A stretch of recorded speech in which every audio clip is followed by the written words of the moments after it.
আসসালামু আলাইকুম এবং শুভ সকাল সবাইকে। আশা করি সবাই অনেক ভালো আছেন। আলহামদুলিল্লাহ আমিও অনেক ভালো আছি। তো আজকে আমি আপনাদের সাথে শেয়ার করব সকালে কি খেলাম, দুপুরে কি রান্না করলাম। এগুলাই যেহেতু জানি না, এমন ওরা বাসায় ছিল। তো আমার কাছে কেন জানি না গরুর মাংসটা বাসি হলেই ভালো লাগে। যত জাল দেয় ততই মনে হয় যেন ওইটার ফ্লেভার এবং টেস্টটা আরও দ্বিগুণ হয়ে যায়। তো প্রতিদিন ওরা ঘুম থেকে ওঠার আগে আমি চিয়া সিডের শরবতটা করে রাখি। তো আজকে বলতেছিল যে ওরা আসার পরে যাতে বানাই, ওদেরকে দেখিয়ে কীরকম কীভাবে বানাই সেগুলা। তো ওরা দেখতেছিল আমি চিয়া সিডের মানে বানাচ্ছিলাম শরবতটা লেবু এবং মধু দিয়ে। আর আমি তেমন একটা চা পছন্দ করি না, টুকটাক যাই চা খাই, তার রং চাই খাওয়া পরে, তেমন একটা দুধ চা পছন্দ না। আর দুপুরের দিকে চালটা খেয়েছিলাম। এখন যেহেতু প্রচণ্ড পরিমাণে গরম, কেন জানি না দুপুর হলেই একটু টক খেতে মন চায়। তো রিবাদের বাসা থেকে এরকম চালতা দিয়েছিল, তো সেগুলাই খাচ্ছিলাম। আর কেন জানি না টক জিনিসটা একা খেতে ভালো লাগে না। যেহেতু জারিন আইমন ওরা বাসায় ছিল, তো সবাই মিলে এরকম টক খেতে ভালোই লাগে। আড্ডা দিতে দিতে চালতাটা এত পরিমাণে টক ছিল যে ওইরকমভাবে খেয়ে মানে ভালো লাগতেছিল না। তারপরেও সবাই মিলে টুকটাক একটু খেলাম। আর এই ভিডিওগুলো সব আইমন করে রেখেছিল, আর আমি এখন ভয়েস দিচ্ছি। ওরা সবাই বাসায় চলে গিয়েছে। তো দুপুরে কী রান্না করলাম, দুপুরে রান্না করেছিলাম রুই মাছের কোরমা রান্না করেছি, চিংড়ি মাছ ভুনা করেছিলাম, লাউ শাক দিয়ে ডাল রান্না করেছিলাম। আরও যেন কী করেছিলাম সবগুলোর ভিডিও এখানে নেওয়া হয়নি।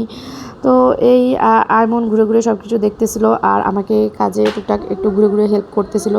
তো সন্ধ্যার দিকে আমি নাস্তায় কী করব সেই জন্য ফ্রোজেন কিছু সমস্যা ছিল আর নাগেট ছিল, সেগুলো ভেজে নিচ্ছিলাম। আর জারিন যাওয়ার পর থেকে কেন জানি না মন ভালো লাগতেছিল না, বাসাটা কেমন ফাঁকা ফাঁকা লাগতেছিল। দুপুরে চালতার ভর্তা খাওয়ার চালতা ওই রকম খাওয়ার পর বলতেছিল যে আমরা সন্ধ্যার পর চালতার ভর্তা খাবো। তারপরে নাস্তা সেরে আবার বসে পড়লাম চালতার ভর্তা খেতে।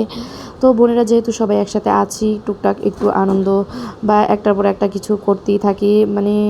ওরা যাওয়ার পর সেই জন্যই আমার ভালো লাগতেছিল না, কোনো কিছু কাজ করতে মন চাচ্ছিল না।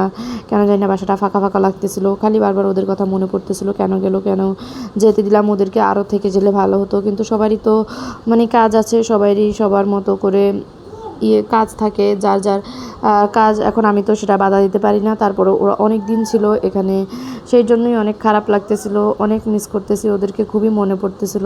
আর এখন আর তেমন করে টিভিও দেখা হয় না, যেহেতু কেন জানি না টিভি দেখতে ভালো লাগে না এখন আর। তো অনেক দিন পর সবাই মিলে যেহেতু একসাথ হয়েছি, তো একটু টিভি দেখলাম, লুডো খেলা হয় প্রতিদিনই। জায়ানের বাবা আসার অপেক্ষা করে সবাই সন্ধ্যার পর থেকে, কখন জায়ানের বাবা আসবে, জায়ানের বাবা আসলেই সবাই মিলে আমরা লুডো খেলতে বসে যাই। আর ওই দিনগুলো খুবই মিস করতেছিলাম। তো এই তো সন্ধ্যার পরে সবাই মিলে বসে বসে টিভি দেখতেছিলাম, কে কী দেখবে, যেহেতু অনেক মানুষ অনেক মত, এটা দেখবে ও ওটা দেখবে, যার যার মতের ইচ্ছা মতন। তো কালকে যেহেতু ওরা চলে যাবে, তো ওরা বলতেছিল যে কালকে চলে যাব, আজকে আমরা সবাই স্যাড গান শুনবো, স্যাড সব কিছু করবো, যেহেতু কালকে চলে যাব। তো এখানে খুঁজে খুঁজে ওরা কী যেন গান শুনতেছিল আর খুবই ফানি ছিল, খুবই হাসাহাসি করতেছিল। বলতেছিল যে আপির মন খারাপ হয়ে যাবে, সেই জন্য ওরা খালি যাতে আমার মন খারাপ না হয় হাসাহাসি করার জন্য এটা ওইটা বলতেই ছিল। কিন্তু কেন জানি না বারবারই মনে পড়তেছিল ওরা তো কালকে চলে যাবে, আর চলে যাওয়ার কথাটা মনে আসতেই খুবই মন খারাপ লাগতেছিল। এখন বসে ভয়েস দিছি, তারপরেও ওদের কথা মনে পড়তেছে, খুবই খুবই খুবই খারাপ লাগতেছিল। আর জায়ানের বাবা আসার পর থেকে এরকম খেলা শুরু হয়ে যায়। আর আল্লাহ হাফেজ।